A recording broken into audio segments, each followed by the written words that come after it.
സംസ്ഥാനത്ത് മഴ ശക്തമായി, കെടുതികളും വ്യാപകം. ശക്തമായ മഴയിൽ ഇടുക്കിയിൽ വ്യാപക നാശനഷ്ടം. നിരവധിയിടങ്ങളിൽ ഉരുൾപൊട്ടിയും മണ്ണിടിഞ്ഞും മരം ഒടിഞ്ഞു വീണും നാശനഷ്ടമുണ്ടായി. ജില്ലയിൽ 2 മരണം സ്ഥിരീകരിച്ചു.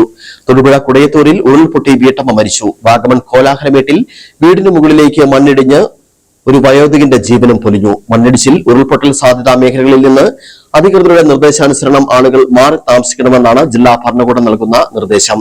ശക്തമായ മഴ തുടരുന്ന സാഹചര്യത്തിൽ ജില്ലയിൽ റെഡ് അലർട്ടാണ് പ്രഖ്യാപിച്ചിരിക്കുന്നത്. മണ്ണിടിച്ചിലിനെ തുടർന്ന് ഗതാഗതം തടസ്സപ്പെട്ടിരുന്ന കുട്ടിക്കാനം മുണ്ടക്കയം സംസ്ഥാന പാതയിൽ 10 മണിക്കൂറിന് ശേഷം ഗതാഗതം പുനഃസ്ഥാപിച്ചിരിക്കുന്നതായും അറിയാൻ കഴിയുന്നുണ്ട്. കൂടുതൽ വിവരങ്ങളുമായി അനീഷ് പി ചേരുന്നു. അനീഷ്, ഇടവേളയ്ക്ക് ശേഷം മഴ വീണ്ടും ശക്തമായിരിക്കുന്നു. ഒപ്പം തന്നെ മഴക്കെടുതികളും വ്യാപകം. എന്താണ് ജില്ലയിലെ ഒരു സ്ഥിതിവിശേഷം? അനീഷ്. ഷിബിൻ, വ്യാപകമായിട്ടുള്ള നാശനഷ്ടമാണ് കഴിഞ്ഞ മണിക്കൂറുകളിൽ ഉണ്ടായ മഴയിൽ ജില്ലയിൽ ഉണ്ടായിരിക്കുന്നത്. വ്യാപകമായി മണ്ണിടിച്ചിലും അതുപോലെ തന്നെ വിവിധയിടങ്ങളിൽ ഉരുൾപൊട്ടുന്ന സാഹചര്യവും ഒക്കെ തന്നെ ഉണ്ടായി. നിരവധി വീടുകൾ തകർന്നിട്ടുണ്ട്. ഏറ്റവും ദാരുണമായ സംഭവം ഇടുക്കി ജില്ലയിൽ ഇന്ന് 2 മരണങ്ങൾ റിപ്പോർട്ട് ചെയ്തു എന്നുള്ളതാണ്. തൊടുപുഴ അടൂർ മലയിലാണ് സുമതി എന്നു പേരുള്ള ഒരു വീട്ടമ്മ മരണപ്പെട്ടത്. ഉരുൾപൊട്ടലിലായിരുന്നു. ഇവരുടെ വീടിന് സമീപത്ത് നിന്നും ഉരുൾപൊട്ടി വീട്ടിലേക്ക് വീഴുകയായിരുന്നു. ഇവരുടെ ഭർത്താവും മകനെയും രക്ഷാപ്രവർത്തനത്തിലൂടെ നാട്ടുകാർ രക്ഷപ്പെടുത്തിയെങ്കിലും സുമതിയുടെ ജീവൻ നഷ്ടപ്പെട്ടു. മറ്റൊരു ഉരുൾപൊട്ടൽ വാഗമൺ കോലാഹലമേട്ടിലാണ് ഉണ്ടായത്. ഇവിടെ വൈക്കം സ്വദേശി പ്രഭാകരൻ നായരാണ് മരിച്ചത്. 2 ദാരുണമായിട്ടുള്ള സംഭവങ്ങളാണ് ഉണ്ടായത്. പ്രഭാകരൻ നായരുടെ മൃതദേഹം ഏതാണ്ട് 12 മണിയോടുകൂടി തന്നെ ഫയർഫോഴ്സ് സംഘം രക്ഷാപ്രവർത്തകരും ചേർന്ന് കണ്ടെത്തുകയും ചെയ്തിട്ടുണ്ട്. 2 ദുരിതാശ്വാസ ക്യാമ്പുകൾ ജില്ലയിൽ തുറന്നിട്ടുണ്ട്. തൊടുപുഴ താലൂക്കിലാണ് 2 ദുരിതാശ്വാസ ക്യാമ്പുകൾ തുറന്നിട്ടുള്ളത്.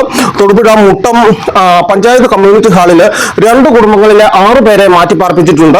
അപകട സാധ്യത കണക്കിലെടുത്തുകൊണ്ടാണ് ഇവരെ ഇങ്ങോട്ടേക്ക് മാറ്റി പാർപ്പിച്ചിട്ടുള്ളത്. മറ്റൊരു ദുരിതാശ്വാസ ക്യാമ്പ് ആലക്കോടാണ്. ആലക്കോട് 7 കുടുംബങ്ങളിലെ 33 പേരെയാണ് മാറ്റി പാർപ്പിച്ചിട്ടുള്ളത്. മറ്റ് താലൂക്കുകളിലൊന്നും തന്നെ ഇത്തരത്തിലുള്ള ദുരിതാശ്വാസ ക്യാമ്പുകൾ തുറന്നിട്ടില്ല. എന്നിരുന്നാൽ കൂടി മുന്നൊരുക്കത്തിന്റെ ഭാഗമായി തന്നെ എല്ലാ താലൂക്കുകളിലും കൺട്രോൾ റൂമുകൾ തുറന്നിട്ടുണ്ട്.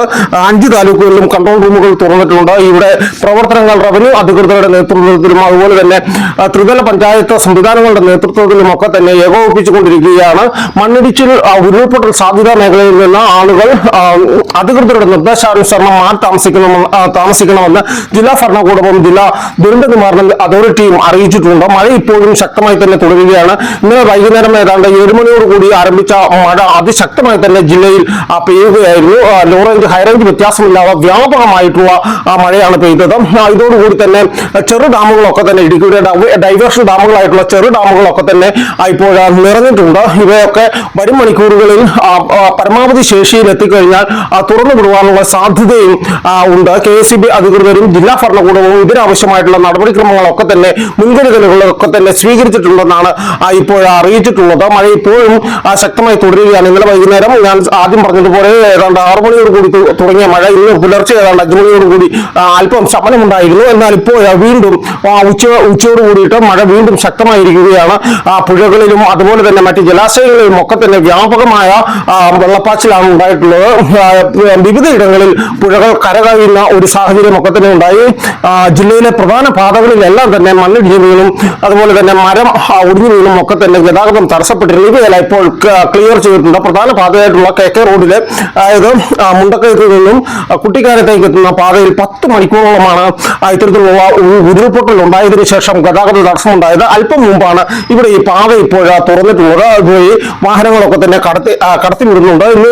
എന്നിരുന്നാൽ കൂടി മണ്ണിടിച്ചിൽ സാധ്യത കണക്കിലെടുത്ത് ഇവിടങ്ങളിൽ രാത്രികാല യാത്രയ്ക്ക് നിരോധനം ഏർപ്പെടുത്തുവാനുള്ള ഒരു സാധ്യതയും ജില്ലാ ഭരണകൂടം ആരായുന്നുണ്ട്.